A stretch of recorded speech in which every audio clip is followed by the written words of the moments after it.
Welcome to the highlights of Rally Martinique 2025, a spectacle which has seen some of the region's and world's best French drivers over the years and has also attracted other laudable drivers from the English-speaking Caribbean and a high pedigree of international drivers.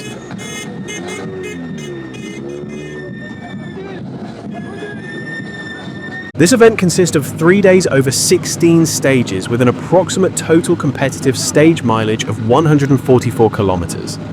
Things would kick off on Friday night with a 3-kilometer prologue stage which would not be timed and be merely for the expected 30,000 spectators, especially those who wouldn't be able to make it out to the countryside stages on day 2 and 3.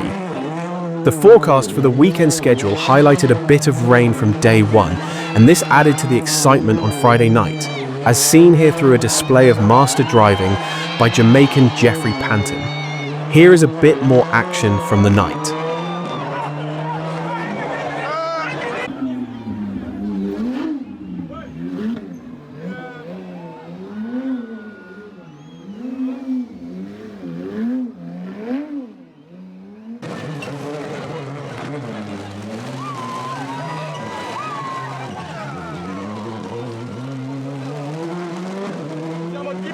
Day 2 arrived with some wet and damp conditions.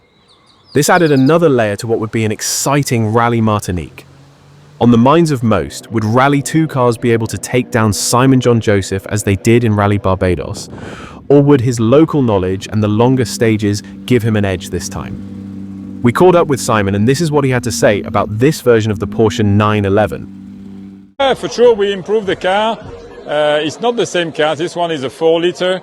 But we with the team we work hard on the suspension and a few things, and the car is going well. Last year the car was already going very well. This year a bit better, but we have. Honestly, for me, it's a great fun to drive this car. It's an amazing car, completely crazy, and I really enjoy it. Let's have a look at the top 10 after day 3 and top 3 from each class. 10th overall, and first in the Rally 5 class, in their Renault Clio would be Jacques-Antoine Cabrisso and Melissa Rosé. Melissa would also end the event as the highest placed female co-driver.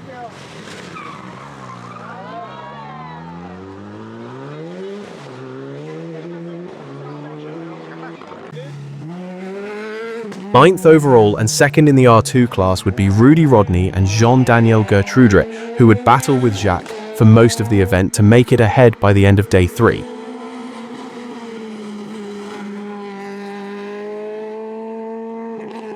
First in Class R2 and 8th overall would be Pascal Cupra and Jean-Sébastien Mensé in their Peugeot 208.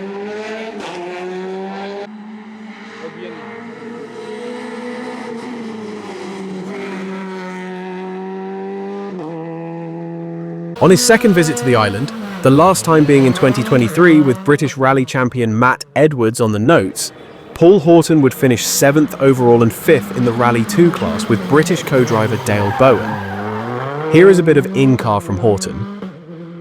Left up, 100, long crest, 40, slowing, turn square right short of the fence. 100, flat crest middle, 100, to a bad bump, into flat left, 170, flat left or junction. After swapping fastest stage times with Paul Horton for most of the event, sole R4 competitors Loic Derossi and Adi Brumier would end day 3, 6th overall in their Mitsubishi Lancer Evo 9.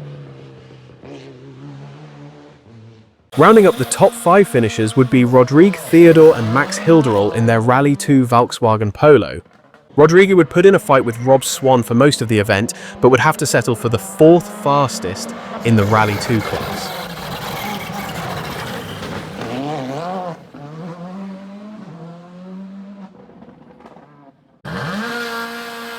On his 3rd Martinique attempt, Rob Swan and veteran co-driver Patrick Walsh would finish 4th overall and 3rd in the Rally 2 class.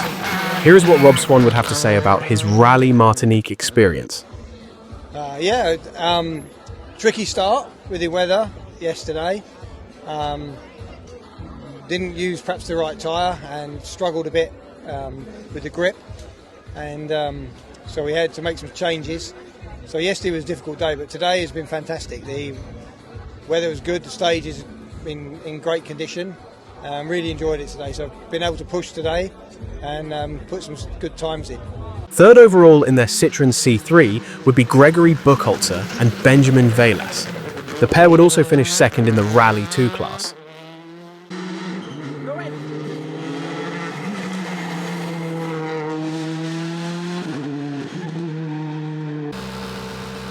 Fourth time at Rally Martinique, Jamaicans Jeffrey Panton and Michael Fennell Jr. would win 4 out of the 16 stages and would miss out on first overall by just 27 seconds.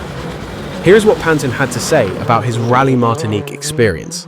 Good, we had a great fight latter part of yesterday and all of today with Gregory in the Citroën. He's a very good driver, and he's very quick, and both of us were pushing hard, and it was good to battle back and forth. So we're happy with the outcome. And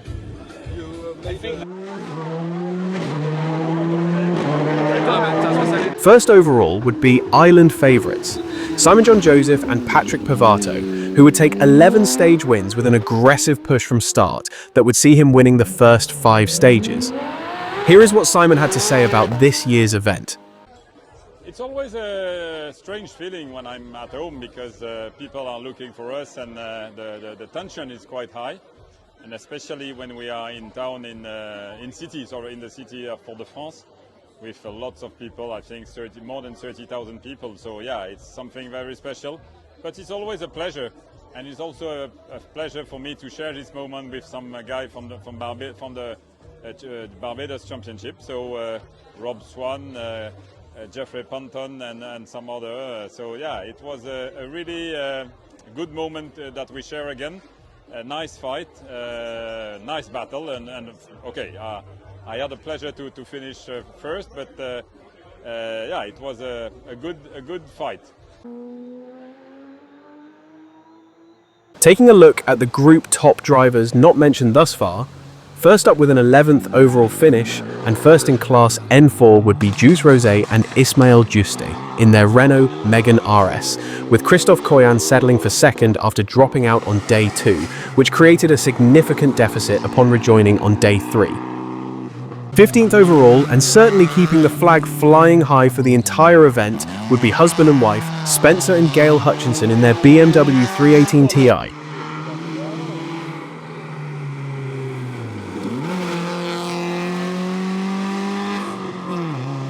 Second in Group N3 and usual group winner would be Chris Hode and Alan Alkins, who would set some fast times for several stages, but would lose quite a bit of time in the latter half of day 3.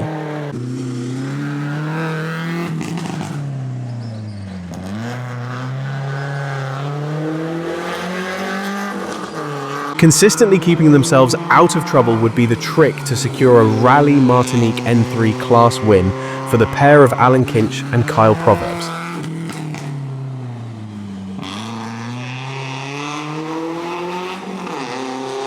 First in Class F213 would be Stefan and Clarice Gallet de Saint-Oren in their hot hatch of a Toyota Corolla GT.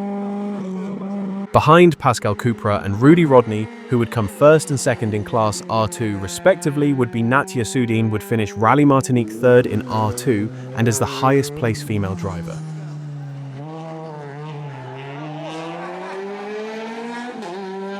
With some flamboyant driving that would keep spectators excited throughout the weekend, first in Class GT10 would be Pascal Lanfoy-Nazac and Aymeric Montfort in their Nissan 350s.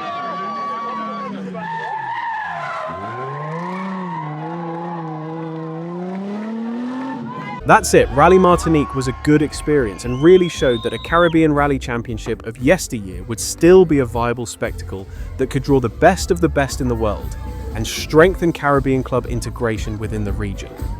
Hope to be back in 2026, but also to have the French teams in Barbados soon.